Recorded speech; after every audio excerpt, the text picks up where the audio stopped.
ఎన్నికల్లో ఓడిపోయిన దగ్గర నుంచి వైసీపీ అధినేత మాజీ సీఎం జగన్ దూకుడుగా వ్యవహరిస్తున్నారు. వైసీపీ హయాంలో జగన్ పెద్దగా బయటకు వచ్చింది లేదు.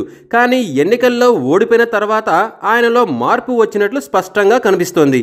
పార్టీ నాయకులకు, కార్యకర్తలకు ఆయన అండగా ఉంటున్నారు.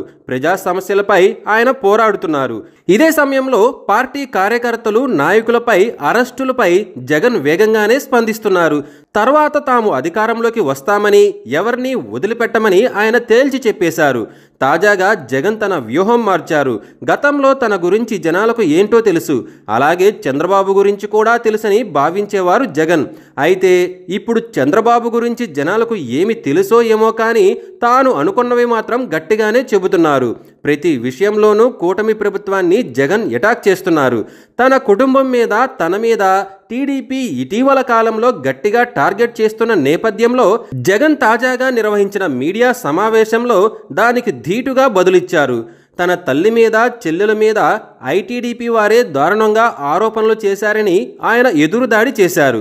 అంతేకాదు, ఫేక్ ఐడీలను సృష్టించి వైసీపీ వారు అలా చేసినట్లుగా క్రియేట్ చేశారని ఆధారాలతో నిరూపించారు.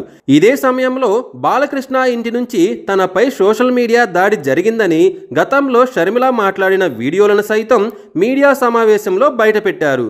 దీంతో టీడీపీకి, ఇటు షర్మిలకు ఇద్దరికీ జగన్ ఒకేసారి చెక్ పెట్టారు. అంతేకాదు, తన తల్లిదండ్రులు వీరు అని ప్రపంచానికి చంద్రబాబు ఎప్పుడైనా చూపించారా అని జగన్ నిలదీశారు.